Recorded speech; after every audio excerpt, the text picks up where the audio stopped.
Hello दोस्तों, जय श्री कृष्ण, राधे राधे। तो दोस्तों, श्रावण मास महत्व अध्याय 10 और 11 दोनों कहानी एक ही वीडियो में सुनाने जा रही हूँ, तो ये कहानी अंत तक सुने। शिव ने संत कुमार से कहा, हे संत कुमार, अब मैं आपसे शनिवार व्रत विधि कहूँगा। श्रावण महीने में शनिवार के रोज 3 देवताओं का नरसिंह, शनि तथा हनुमान का अर्चन करें। दीवाल या खंभे में शुभ नरसिंह को हल्दी सहित, चंदन सहित जग उत्पत्ति नरसिंह की प्रतिमा लिखकर लक्ष्मी नीले पीले फूल से अर्चन कर खिचड़ी तथा हाथी चक साग के नैवेद्य का भोग लगावें। आप भी खिचड़ी आदि का प्रसाद भोजन कर ब्राह्मण को भोजन कराकर भगवान नरसिंह को तिल के तेल से या घी से नहलाना प्रतियुक्त होता है। शनिवार को सब दोनों में श्रेष्ठ तेल को कहा है। शनिवार को आप परिवार शरीर में तेल लगाकर नहाकर उड़द की बनी वस्तु भोजनार्थ बनावें। इससे भगवान नरसिंह प्रसन्न हो जाते हैं। इस तरह श्रावण महीने के 4 शनिवार को शनि व्रत करें। इस व्रत से उसके मकान में लक्ष्मी सुस्थिर हो निवास करती है। हे सौम्य, मैंने भगवान नरसिंह का यह उत्तम व्रत आपसे कहा। इसी प्रकार शनि के प्रीतार्थ जो व्रत करे उसे आप सुने। एक रंगरे ब्राह्मण या उसके अभाव में अन्य कोई ब्राह्मण को तिल का तेल लगाकर गर्म पानी से स्नान कराकर श्रद्धा युक्त नरसिंह व्रत में कथित अन्न से भोजन कराकर शनि के प्रीतार्थ तेल, लोहा, तिल, उर्दी तथा दान करें। शनीश्वर का काला वर्ण है, मंद गति तथा कश्यप गोत्र है। शनि जन्म सौराष्ट्र देश है। सूर्य नारायण पुत्र वर दाता है।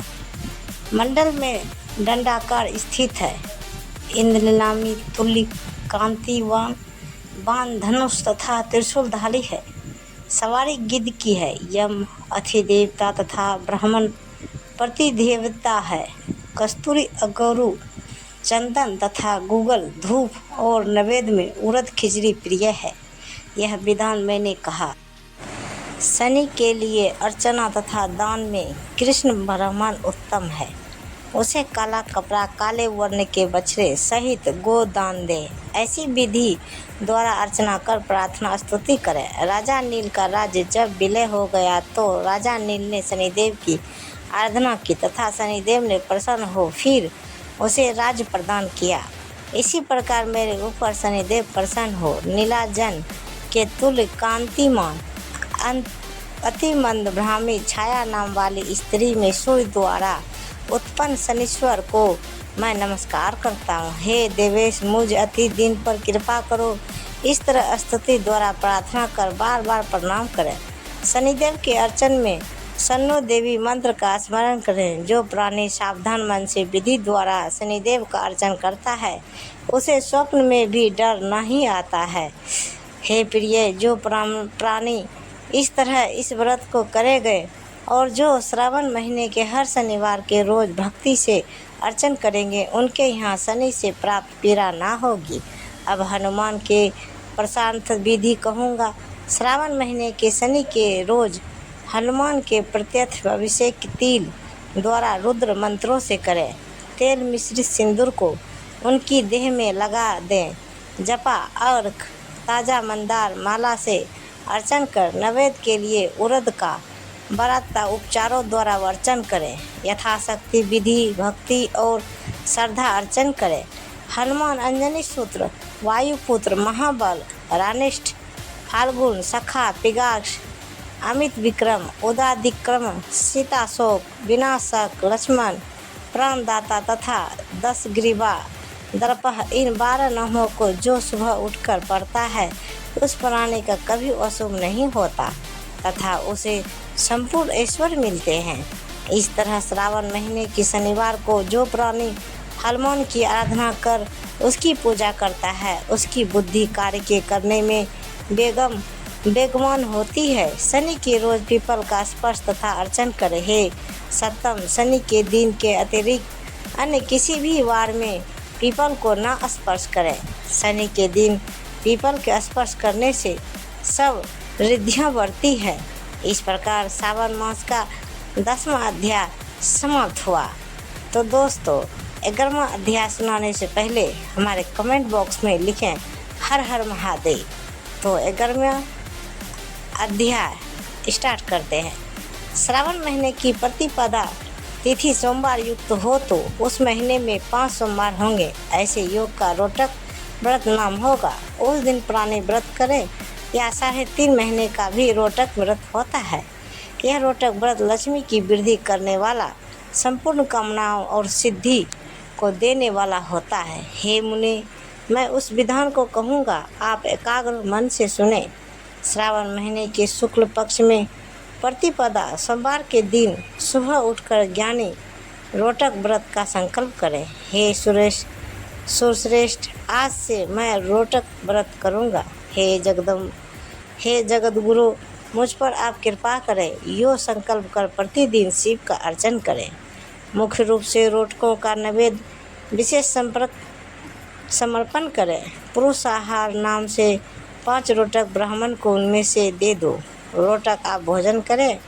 1 रोटक नैवेद्यार्थ शिव को सदा दे। जो 7 सागर के सहित भूमि दान करता है तो उसका जितना फल होता है वह इस व्रत के सर्वविधि करने मात्र से प्राप्त कर लेता है। अतुल अनार्थी 5 साल तक इस व्रत को करें। उद्यापन में सोने के 2 रोटके बनावें।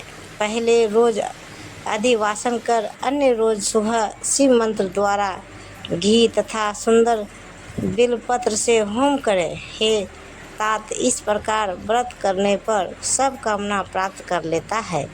हे सनत कुमार, अब द्वितीय का शुभ व्रत कहूँगा, जिसे श्रद्धा से करने वाला प्राणी लक्ष्मीवान तथा पुत्रवान हो जाता है।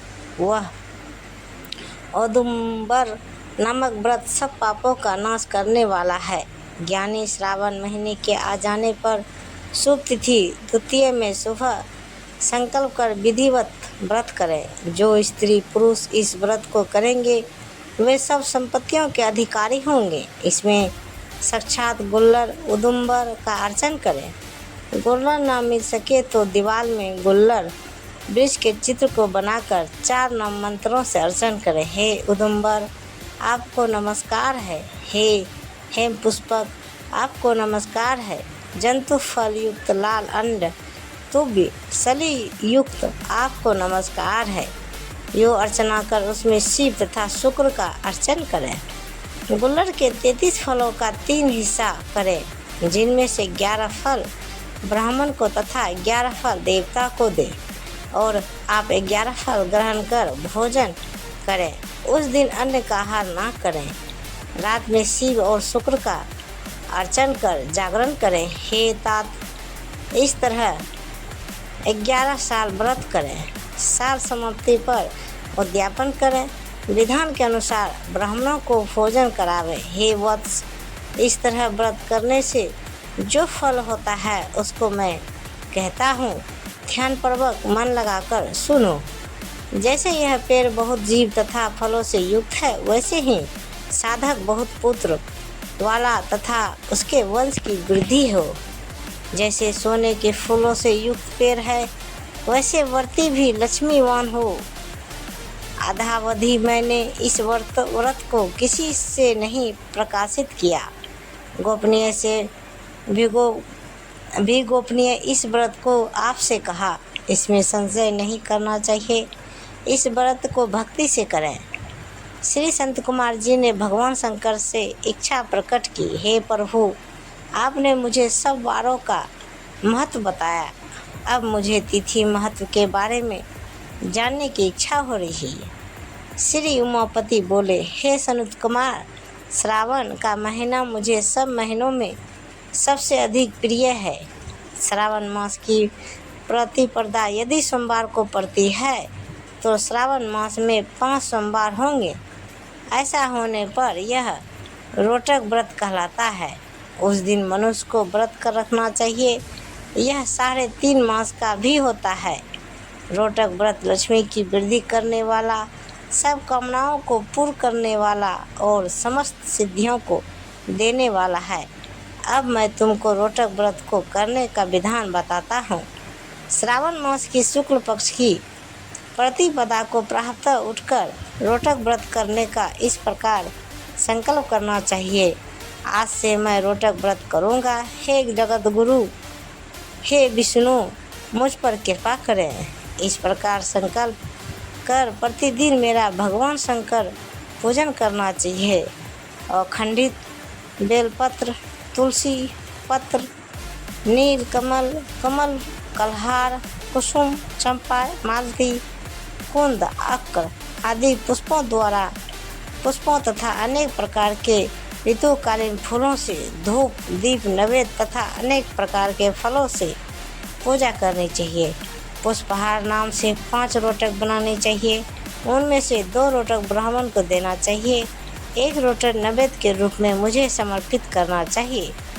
2 रोटक व्रतधारी को खाने चाहिए, जैसे केला, नारिकेल, जम्बीरी, बिजोड़ा, नींबू, खजूर, ककड़ी, दाख, नारंगी, मातुलिंग, अखरोट, अनार और ऋतु में पाए जाने वाले फलों से अर्धदान के लिए उत्तम कहा गया है। इस व्रत को पूर्ण करने लेने पर सब कामना पूरी हो जाती है। अब हे संत कुमार, अब इस व्रत का पुण्य फल सुनो।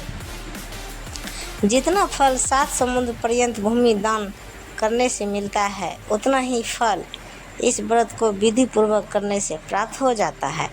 इस व्रत को 5 वर्ष तक करने से अतुल धन संपत्ति प्राप्त होती है। इसके उद्यापन में सोने के 2 रोटके बनाने चाहिए। पहले दिन अधिवासन करके अन्य दिनों में प्रातःकाल शिव मंत्र द्वारा घी तथा बेल पत्रों से हवन करना चाहिए। इस प्रकार व्रत करने से मनुष्य की सब मनोकामनाएं पूरी होती है। हे सनत कुमार, अब तुम द्वितीय के बारे में व्रत सुनो। इस व्रत को करने वाला प्राणी लक्ष्मीवान तथा पुत्रवान हो जाता है।